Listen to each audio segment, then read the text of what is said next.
Voy a ver esto. Vamos a ver este. La grandeza es una maldición. Para lograr la grandeza es necesario sufrir, así ha sido siempre. La historia está llena de hombres que transformaron el mundo. Filósofos, artistas, científicos, visionarios, sus nombres están grabados en el tiempo. Sus legados son inmortales. Sin embargo, al observar de cerca aparece un patrón. Aislamiento, locura, tragedia. El mundo celebra a estas figuras, pero solo desde la distancia. Admiramos su trabajo, citamos sus palabras y construimos estatuas en su honor. Pero rara vez reconocemos el sufrimiento que vino con ello. Adoramos. Me pregunto si las grandes personas disfrutan su vida, como las personas que recordamos, si es que siquiera... Creo que hay un nivel de grandeza que se vuelve insoportable y nada disfrutable. Marco Aurelio, Julio César, Sócrates, es decir, no lo sé. ¿Disfrutaron sus vidas? No lo sé. Alejandro Magno. Creo que había un nivel de presión que tenían donde no disfrutaban la vida que vivían. Markiplier, creo que es diferente. No estoy poniendo a Markiplier al mismo nivel que Marco Aurelio, ¿de acuerdo? Amo a Markiplier. No creo que Markiplier pase a la historia como uno de los grandes. Sin duda, uno de los grandes de YouTube. No creo que la gente esté enseñando sobre Markiplier en los libros de historia dentro de 500 años. Pero aún así creo que es increíble. Sí, como individuos históricos, ¿verdad? Tienen un nivel de estrés tan alto y por eso me gusta. Todavía no lo termino, llevo demasiado tiempo leyéndolo. Voy en los últimos 3 capítulos de Meditaciones de Marco Aurelio. Básicamente es un documento de su vida a través de sus propios diarios, que nunca fueron pensados para que alguien más los leyera, traducidos y, ya sabes, como compilados en una lectura condensada por capítulos, usualmente con mucho análisis de quién lo tradujo. Y él escribe sobre cómo tiene que mantenerse con los pies en la tierra y trata de hacerlo, y no estoy diciendo que Marco Aurelio fuera un gran hombre necesariamente, pero él escribe constantemente en sus diarios. Si no sabes quién fue Marco Aurelio, él fue como un emperador romano, ya sabes, hace miles de años. Pero alguien que fue de las personas más poderosas de su época, y cómo él luchaba por no perderse a sí mismo, no en un sentido estoico, sino más bien como soy tan poderoso. Tengo tantas responsabilidades, estoy perdiendo mi humanidad, como que ya ni siquiera soy una persona. Soy como una figura, una cabeza, alguien que existe y tiene tantas responsabilidades. Como ser Leonardo da Vinci, ser... Carajo, ¿cómo se llama? Algo Chaplin, ¿cómo se llama? Charlie Chaplin, por ejemplo. Alguien súper famoso, grande de su época, Charlie Chaplin. Como la cantidad de presión, no eres como un animal de zoológico, pero te conviertes en un personaje, en un individuo que ya no es uno mismo. Y creo que eso incluso aplica para cualquiera con fama, cualquiera con reconocimiento, cualquiera que sea considerado grande. Y tú, incluso yo a veces, no creo que sea famoso de ninguna manera, pero recibo atención y creo que hay un personaje de mí y luego estoy yo. Y creo que últimamente he sido bueno separando los dos, o más bien mezclándolos de una manera en la que me siento cómodo siendo yo mismo con el trabajo de ser una persona de redes sociales y manteniendo mi nivel de humanidad. Al principio decía que era narcisista y mala persona. Creo que caí en convertirme en el personaje de Joe Bartolozzi en lugar de ser yo mismo. Creo que ya salí de eso y que Brooke y la filosofía me ayudaron, pero también creo que uno presencia a ciertas personas. No quiero, ya sabes, ventilarlo y actuar como si conociera a la gente, pero como Jack Doherty, ¿verdad? Y hay estos tipos que de alguna manera sienten que están viviendo el personaje. Y un ejemplo común es Jim Carrey. Jim Carrey afirma que en algunos aspectos ha perdido un poco la cabeza. Algo que me gusta de lo que él dice, además de todas sus locuras, es que Jim Carrey afirma que Jim Carrey es un personaje. Es alguien que él inventó, no es él. Y mucha gente lo ve y piensa que está loco cuando dice eso, pero yo lo entiendo. Él está diciendo que el personaje y el actor que era Jim Carrey, la vida que vivió, era una fachada que bloqueaba a su verdadero yo, el que realmente intentaba existir. Vivió como el personaje que la gente le exigía ser, Mr. Beast igual. Creo que Mr. Beast se está convirtiendo en un ídolo. No creo que él, no es que no sea humano, pero creo que no puede vivir. Cada parte de su vida gira en torno a su trabajo. No es que esté viviendo el trabajo como lo haría un sindicalista, pero se está convirtiendo en un personaje que otros ven, en lugar de ser un individuo que existe por sí mismo. Él es una figura, no un hombre. No lo critico ni menosprecio, pero parece que toda su vida es monetizada. Toda su vida es una transmisión. Toda su vida gira en torno al éxito en las redes sociales, cómo lo perciben, cuánto le importa a la gente, lo que ven, cuántas vistas obtiene esto.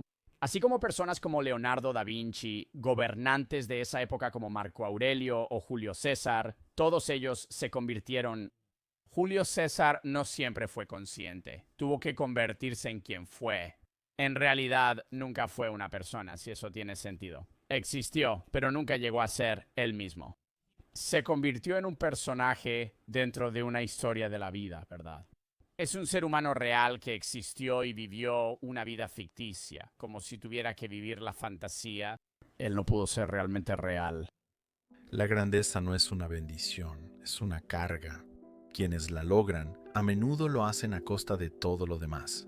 Sus relaciones, su paz, a veces incluso su cordura. Nietzsche lo entendía mejor que la mayoría. Quien lucha contra monstruos Este youtuber sigue a Nietzsche. Sí, soy fan. debe evitar convertirse en un monstruo. Me suscribí a este tipo. Se dejó consumir por sus ideas, llevando al límite el pensamiento humano solo para caer en la locura, Oh, sí, perdió la cabeza antes de morir. muriendo solo y olvidado. Sus palabras marcaron el futuro, pero él no vivió para verlo. La búsqueda de la grandeza no es un camino de iluminación, es una guerra contra la mediocridad, contra las expectativas de la sociedad y, más peligroso, contra uno mismo. Desear la grandeza es desear el sufrimiento, porque la verdadera grandeza no llega sin sacrificio. Pero la grandeza no es solo una búsqueda, es un exilio. Mientras más alto subes, más solo te vuelves. Cuanto más entiendes, más desconectado te sientes y más te adaptas. Siento que a veces llego a ese punto donde simplemente te pasa y eso le puede pasar a cualquiera que entra en el trabajo. Cuando hablo con Lacey y Ron, Dios mío, es como palabra por palabra lo que estamos viendo. Como que tienen que vivir, toda su vida es transmitir en vivo, lo cual significa que no hay separación, ¿verdad? Creo que para los streamers de Twitch no es algo tan grandioso. No estoy tratando de comparar a Lacey con, no sé, un presidente, pero lo único que hacen es transmitir en vivo su vida. Y entonces transmiten todos los días. Nunca salen, nunca conviven con otras personas, nunca se van de vacaciones. Todo lo que hacen es transmitir todos los malditos días y hacer streams de la vida real durante 8 horas al día. Su vida es su trabajo. No hay separación entre ambas cosas. Lacey y Stable Ronaldo se han fusionado y se han convertido en Stable Ronaldo. Jinxie se ha convertido en Jinxie. O sea, creo que Jinxie es un poco mejor en eso de tener tiempo libre. Y creo que Queso es muy bueno en eso. Cuando veo a Queso, pienso que Queso ha separado completamente su vida personal de su trabajo. Queso transmite 4 horas diarias. Apaga todo al terminar. Creo que lo disfruta, pero cuando acaba, ya terminó. Y luego vive su vida.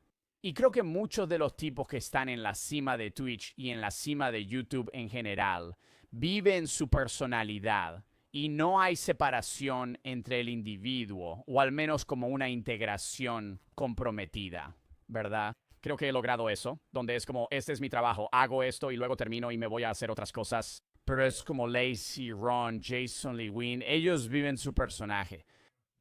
Tienen que ser ese tipo todo el tiempo. Fue genial hablar con ellos. No los critico, pero creo que están alcanzando tal popularidad que incluso Kai Cenat debe ser el personaje Kai Cenat. Él no puede ser Kai, no puede ser él mismo, tiene que ser el personaje que es en la transmisión. Y así es como tiene que vivir. Y es como, maldita sea, da miedo. ¿Por qué los estás criticando? Nat, no los critico, cállate. ¿Por qué Nat intenta provocarme ahora? ¿Speed? Creo que sí. Creo que cuando llegas a ese nivel, como iShowSpeed está viviendo la vida de estar haciendo tareas constantemente, por lo que iShowSpeed tiene que aguantar. Es como, te pones un personaje y no estoy diciendo que sean falsos de ninguna manera. Lo que digo es que es como si el público se los impusiera, casi, donde es como, tengo que ser este tipo, voy a ser este tipo, y luego pasan 20 años en un abrir y cerrar de ojos y miran atrás y dicen, ¿Qué carajos? Y eso es lo que creo que Jim Carrey... Creo que eso le pasó a Jim Carrey. Siempre está en personaje. Todo el tiempo. Nunca sale de eso. Y cuando sale de eso dice, oh Dios mío, han pasado 30 años. Te relacionas con los que te rodean. A las masas les encanta la idea de la grandeza, pero resienten a quienes realmente la alcanzan, porque la verdadera grandeza no se conforma con la norma, la desafía, y la sociedad no tolera a quienes piensan más allá de sus límites. Toma a Friedrich Nietzsche, un hombre cuya filosofía destrozó los mismos cimientos de la moralidad, la religión y el pensamiento convencional. Él escribió sobre el Übermensch, el individuo que trasciende a la multitud, que crea sus propios valores, que se eleva más allá de las limitaciones sociales, pero al hacerlo se condenó a la soledad. Sus ideas eran radicales, aterradoras y profundamente incomprendidas. En vida, fue visto como un loco, un pensador peligroso. Su trabajo fue ignorado, ridiculizado, incluso condenado. Al final de su vida había perdido todo, su reputación, su cordura, su lugar en el mundo. Pasó sus últimos años solo y loco, abandonado por las mismas personas a las que alguna vez intentó iluminar. Solo después de su muerte, fue reconocido como uno de los filósofos más influyentes de todos los tiempos. Pero, ¿de qué sirvió? Nunca vivió para verlo. Las mentes más grandes a menudo mueren incomprendidas. Esta es la paradoja de la grandeza. El mundo adora a los grandes, pero solo cuando ya no están para presenciarlo. La grandeza no es una elección, es una aflicción. No proviene del equilibrio ni de la moderación, proviene de la obsesión. Una fuerza implacable que lo devora todo en su camino. Las grandes personas no solo son ambiciosas, están consumidas, y no solo trabajan duro, sacrifican todo. Schopenhauer escribió una vez, el talento da en un blanco que nadie más puede alcanzar. El genio da en un blanco que nadie más puede ver. Aquellos que ven más allá del presente nunca son comprendidos en su tiempo. El mundo no reconoce al genio cuando está vivo, solo lo lamenta cuando ya se ha ido. Mira a Vincent van Gogh, un hombre que se dedicó por completo a su arte, produciendo más de 900 pinturas en una obsesión febril. Vivió en la pobreza, sufriendo de una enfermedad mental severa, rechazado por el mismo mundo al que intentó traer belleza. Es una locura. No era popular en su época. En vida solo vendió una pintura. Una. Murió creyendo que era un fracaso. Y así fue como vivió, y nadie lo sabe. O bueno, no es que nadie lo sepa. Él nunca lo sabrá. Convencido de que su obra no había significado nada. Fue solo después de su muerte que el mundo decidió que era un genio. Sus pinturas se volvieron invaluables. Se construyeron museos en su nombre. La misma sociedad que lo ignoró mientras vivía lo transformó en una leyenda una vez que ya no estaba para presenciarlo. La grandeza no te deja descansar, te quema vivo. ¿Y para qué? ¿Cuál es el propósito de la grandeza si no trae felicidad? Si no trae satisfacción, si al final solo deja tras de sí un rastro de sufrimiento. Porque aquí está la verdad. La grandeza no se trata de éxito, no se trata de reconocimiento, no se trata de satisfacción, se trata de sacrificio. Y aquellos que la buscan deben estar preparados para perderlo todo. Si la obsesión es lo que impulsa a alguien a la grandeza, la expectativa es lo que lo destruye. Porque en el momento en que te vuelves grande, dejas de pertenecerte a ti mismo. Le perteneces a la historia. Perteneces a quienes te admiran, envidian y observan. Crean un personaje de ti. Ellos te convierten en un individuo. Ya no eres un individuo por ti mismo. Wow. Y buscan destruirte. La grandeza aísla, pero también es una carga. Una vez que el mundo te reconoce como alguien extraordinario, espera que sigas siéndolo.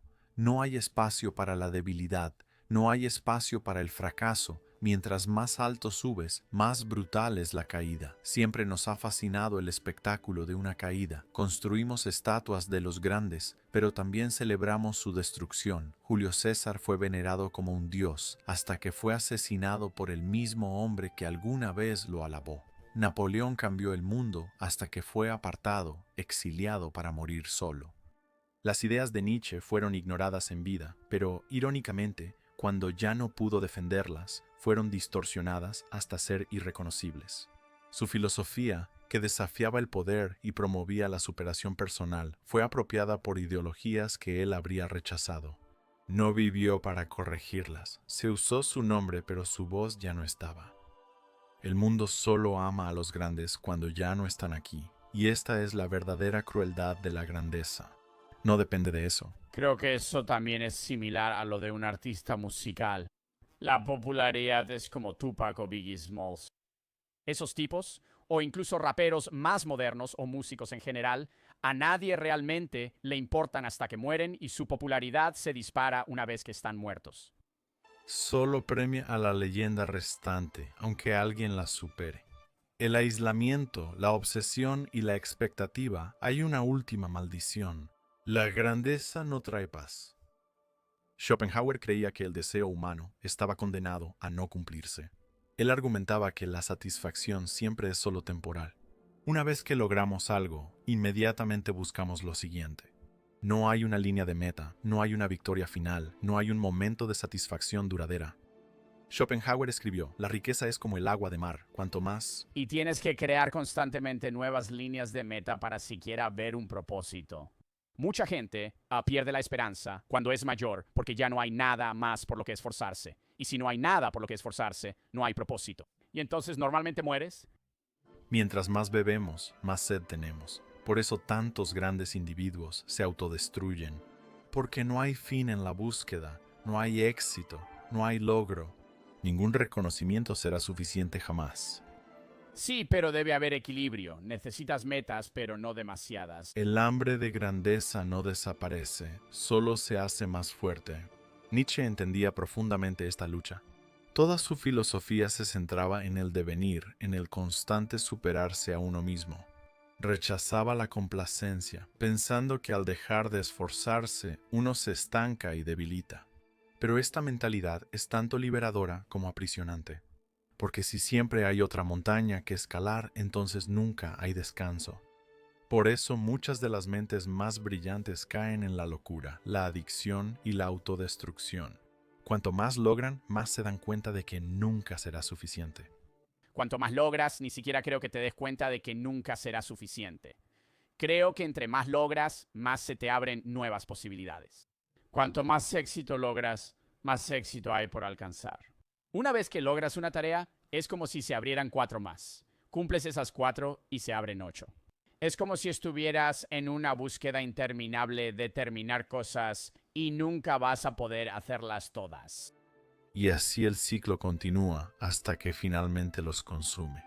Pero si todo esto es cierto, si la grandeza aísla, consume y exige más de lo que da, entonces, ¿por qué la gente sigue persiguiéndola? ¿Por qué? ¿Sería Oppenheimer 1? Creo que Oppenheimer es uno de los mejores ejemplos de uno. Oppenheimer dedicó su vida a un trabajo que terminó matando a cientos de miles de personas, algo que él no quería que sucediera.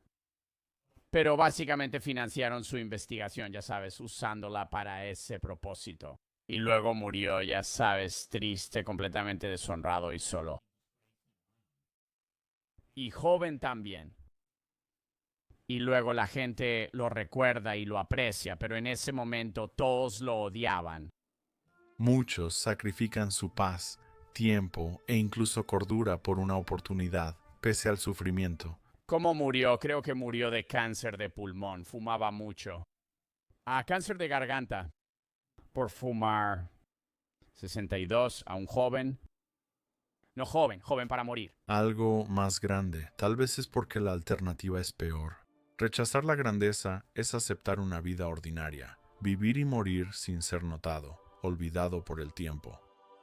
La mayoría teme esto más que al fracaso, porque aunque la grandeza no da paz, al menos... Creo que eso es realmente lo que es. Creo que si vives si no eres grande, eres olvidado. Y ese es tu miedo. Pero si vives para ser recordado, entonces en realidad nunca vives en primer lugar.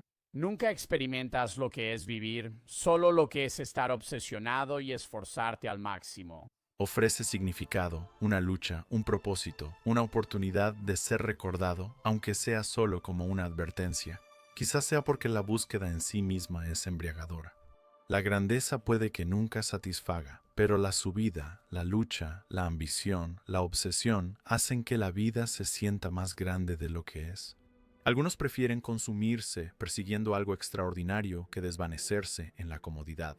Y esa es la última paradoja. Sabemos el costo, sabemos cómo termina esta historia. Y aún así, a lo largo de la historia, Sí, es como que hay personas que afirman que todos los hombres y, ya sabes, los humanos en general, en el fondo desean poder morir una muerte gloriosa. la gente sigue buscando la grandeza. Como una vida triunfante que llega a un clímax que resulta en tu grandeza. No porque esperen la felicidad, sino porque creen que el sufrimiento vale la pena. Así que sabiendo todo esto, te lo preguntaré una última vez. ¿Aún quieres ser grande?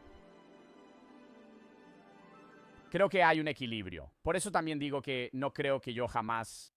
No, hay un nivel para eso. Siempre he dicho que hay personas que dirán, solo estás mintiendo porque nunca llegarás a ser tan grande. Me encanta la comunidad que tengo. Creo que hay un punto en el que se vuelve demasiado grande.